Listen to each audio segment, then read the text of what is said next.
Hi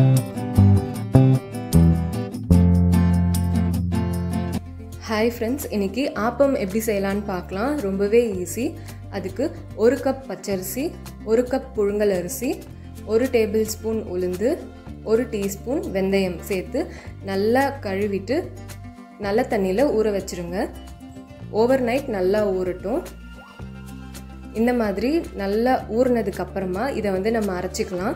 நான் கொஞ்சம் quantity தான் போட்டிருக்கேன் அப்படின்றதுனால நான் மிக்ஸி ஜார்லேயே அரைச்சிட்டேன். நல்லா நைஸாக இந்த கன்சிஸ்டன்சிக்கு அரைச்சிருக்கணும். இப்போது அரைச்சிட்டு நம்ம மிக்ஸி ஜாரில் தானே அரைச்சோம், அதுலேயே கொஞ்சம் மாவு இருக்கும். அதில் தண்ணி ஊற்றி நல்லா மிக்ஸ் பண்ணிவிட்டு ஒரு பாத்திரத்தில் மாற்றிக்கோங்க. மாற்றிட்டு நம்ம இப்போ இதை கஞ்சி காய்ச்சி அந்த மாவில் சேர்க்கலாம். இந்த மாதிரி கஞ்சி காய்ச்சி சேர்க்கும் போது ஆப்பம் நல்லா ஸ்டிஃபாக அந்த சைட்ஸ்லலாம் ஸ்டிஃபாக கப் மாதிரி நிற்கும், இல்லைனா தோசை மாதிரி சாஃப்ட் ஆகிடும். இந்த கஞ்சி காய்ச்சிற பதம் எப்படின்னா, லோ ஃப்ளேமில் வச்சு நல்லா மிக்ஸ் பண்ணிகிட்டே இருங்க.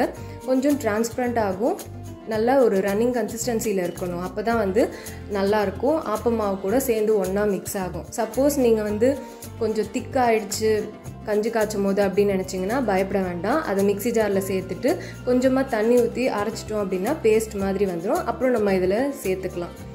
கஞ்சி காய்ச்சிட்டு அதை நல்லா ரூம் டெம்பரேச்சர் ஆறி போகணும். அதுக்கப்புறம் தான் அந்த மாவோடு நம்ம சேர்க்கணும். இப்போ இந்த கஞ்சியை அந்த மாவில் சேர்த்து நல்லா மிக்ஸ் பண்ணிக்கோங்க. இந்த மாதிரி கஞ்சி காய்ச்சி நம்ம சேர்க்கும் போது விரதம் இருக்கிற நாளில் கூட நம்ம சாப்பிட்லாம். சிலர் சாதம் இருக்குல்ல, அதை அரைச்சி சேர்ப்பாங்க. அந்த மாதிரி சேர்க்கும் போது விரதம் இருக்கிறவங்க சாப்பிட முடியாதுல்ல. அதனால் இந்த மாதிரி மாவு ரெடி பண்ணி வச்சுட்டிங்கன்னா எப்போ நம்ம ஆப்பம் சாப்பிட போகிறோமோ அப்போது கொஞ்சம் மாவு எடுத்து தண்ணி கலந்து கஞ்சி காய்ச்சி நம்ம செஞ்சு சாப்பிடலாம்.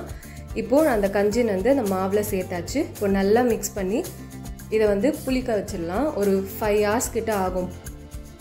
இப்போ இதில் 1 டீஸ்பூன் அளவுக்கு ஆப்ப சோடா சேர்த்து இதை நல்லா மிக்ஸ் பண்ணிக்கோங்க.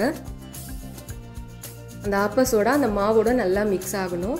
அந்த அளவுக்கு நல்லா மிக்ஸ் பண்ணிவிட்டு நம்ம ஆப்பம் சுடலாம். அந்த மாவோட கன்சிஸ்டன்சி பார்த்துக்கோங்க, நல்லா இந்த மாதிரி இருக்கணும் தண்ணியாக. இப்போ ஆப்பக்கடாய் இருந்துச்சுன்னா அதை வச்சுக்கலாம். நான் இன்றைக்கி இரும்பு கடாயில் நான் செய்ய போகிறேன். ஏன்னா ஆப்பக்கடாய் எனக்கு ரொம்ப அந்த குழியாக இல்லை, அதனால் நான் இந்த இதில் ட்ரை பண்ணி பார்க்க போகிறேன்.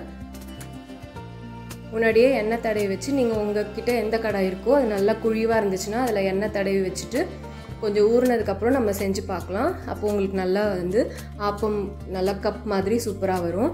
இந்த ஆப்பக்கடாய் கொஞ்சம் ஏந்தலாக இருக்குது, அதனால் கொஞ்சம் கப்பு குட்டியாக தான் வரும்.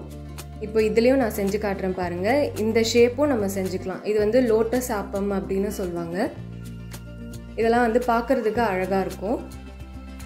இந்த மாதிரி ஆப்பம் ஊற்றிட்டு மூடி வச்சு லோ ஃப்ளேமில் வச்சுக்கோங்க. ஒரு 2 minutes 3 minutes ஆனதுக்கப்புறமா ஓப்பன் பண்ணி பார்த்தீங்கன்னா சைட்ஸ்லலாம் கோல்டன் கலர் வந்திருக்கும்.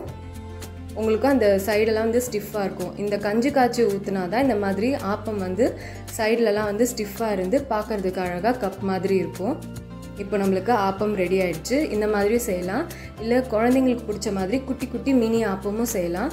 அதுக்கு இந்த மாதிரி ஒரு குழிப்பணியார கல் எடுத்துக்கோங்க. அதில் கொஞ்சமாக மாவு ஊற்றி அந்த மாவு மேலே லைட்டாக அந்த குழிக்கரண்டி ப்ரெஸ் பண்ணி விட்டிங்க அப்படின்னா அழகாக உங்களுக்கு ஆப்பம் குட்டி குட்டி ஆப்பம் ரெடி ஆகிடும். இதுவும் அதே மாதிரி தான். மாவு ஊற்றிட்டு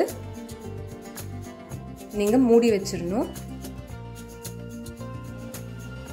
மூடி வச்சு லோ ஃப்ளேமில் ஒரு 2 minutes விட்டுருங்க. அதுக்கப்புறம் பார்த்தீங்கன்னா உங்களுக்கு சைடெல்லாம் நல்லா கலர் மாறி இருக்கும். அழகாக நம்ம எடுத்துடலாம். இதே மாதிரி நீங்கள் வீட்டில் ட்ரை பண்ணி பாருங்கள். குழந்தைங்களுக்கும் ரொம்பவே பிடிக்கும். குழந்தைங்களுக்கு வெயிட் போட மாட்டேருந்து அப்படின்னு நினச்சிங்கன்னா இந்த மாதிரி ஆப்பமும் தேங்காய் பாலில் ஏலக்காய் தூளும் சர்க்கரை இல்லை வெல்லம் அந்த மாதிரி எது வேணால் ஸ்வீட்டுக்கு சேர்த்துக்கலாம். சேர்த்து நம்ம கொடுக்கும் போது குழந்தைங்களுக்கு வெயிட் போடும். நல்லாவும் இருக்கும், டேஸ்ட்டாகவும் இருக்கும். கண்டிப்பாக நீங்கள் ட்ரை பண்ணி பாருங்கள்.